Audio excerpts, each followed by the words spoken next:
Hi there. This is our week two help video.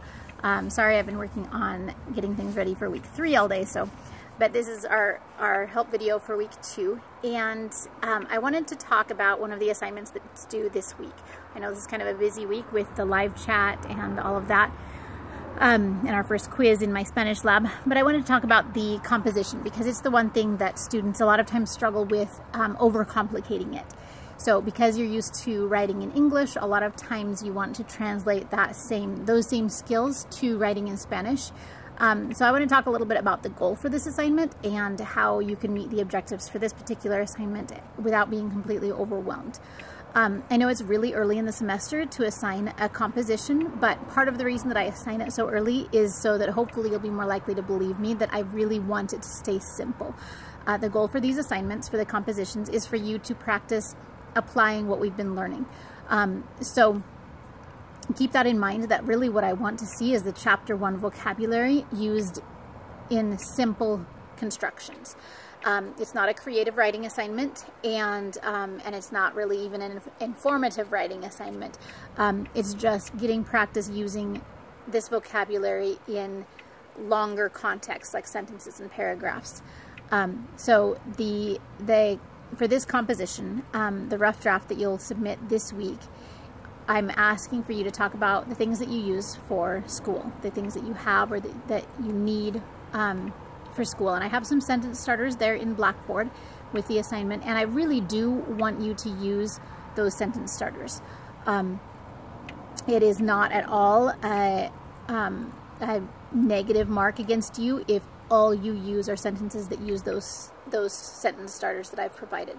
In fact, that's why I include them, is because I really want you to use them, because they're a great way to create the context for you to practice the vocabulary.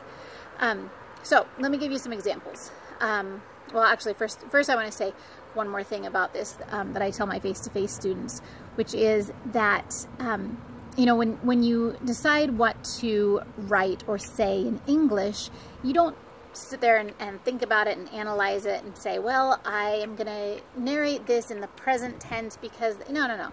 You just say it because it's what sounds right. Or when you write things, you write what sounds right, because it's your native language. So for Spanish, you aren't there yet, but the way you get there, the way you get to the point of what sounds right, is frequent repetition of simple, correct structures. That's how young children learn a language. Is frequent repetition of simple, correct structures.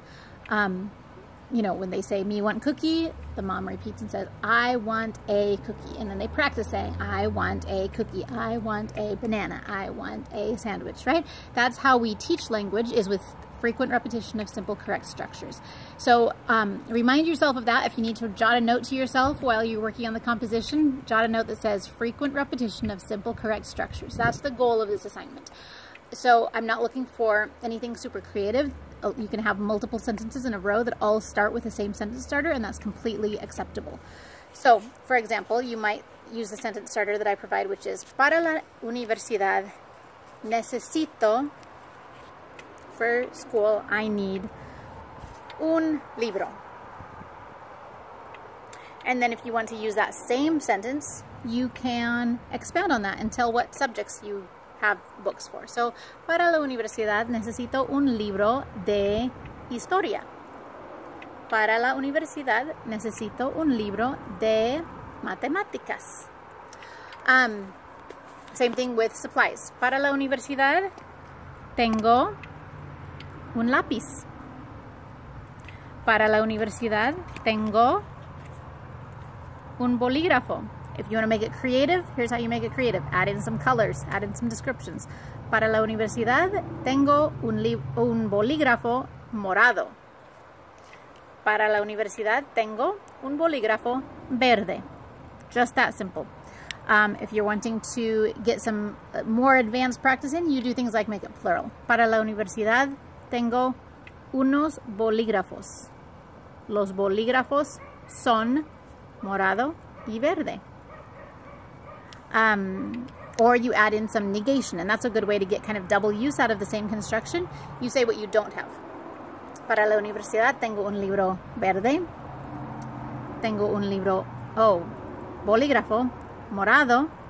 No tengo un bolígrafo rojo.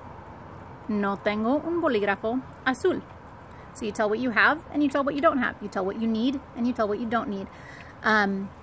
And just as simple as that. So add in some plurals, add in some colors if you're wanting to get some extra practice, but just keep it super simple, lots of repetition. And if you want to use a dictionary, you can, but remember that the way you're being graded on this assignment is your application of the current vocabulary. So if you feel like it would improve your composition, or improve how you feel about your composition, to be able to look up a couple words here and there in the dictionary, that's fine. But if you're looking up more than probably 5 to 7 words in the dictionary, then you're probably overcomplicating this and probably not getting the practice that you need to with the current vocabulary. So the goal again is primarily to practice the current vocabulary. And yeah, I want it to be accurate, but my goal in reading these assignments isn't to get an accurate description of all of your school supplies, but rather to see how well you're able to incorporate the current vocabulary into a paragraph form composition. So anyway, reread the instructions of what's required. Make sure that you hit the length requirement, and then make sure that you're using lots of Chapter 1 vocabulary, and that's the best way to get full credit on this assignment. Once you submit it in Blackboard, remember that it needs to be typed in a Word document and saved to your computer or a flash drive, and then uploaded to Blackboard. So it needs to be either in .doc or .docx format. Submit it to Blackboard. I will give my feedback. So your rough draft is due by Sunday at midnight. I am traveling this weekend, but I will be working on grading throughout the weekend and then the beginning of next week. So I will have all of those rough drafts graded and back to you by Wednesday of next week. And you can access those through the grade book once I have it graded. Then you'll go in and look at my comments and recommended corrections, and then revise your rough draft that you still have on your computer, and then resubmit it as your final draft in week 3. So anyway, if you have any questions about any of that, email me. If you aren't sure that you're on the right track with it, you can shoot it to me in an email, and I'll look over it quickly and just say, yep, you're on the right track, or no, it looks like you might have misunderstood the goal here.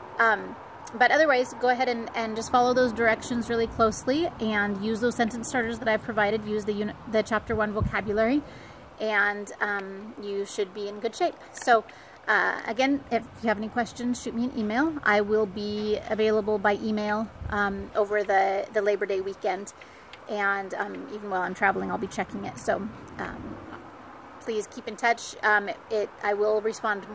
I can respond more quickly and easily to emails if you include a screenshot of whatever you're having an issue with, because then I don't have to wait until I'm at a computer to look it up. So anyway, I hope you're having a great week, and I will see you all online.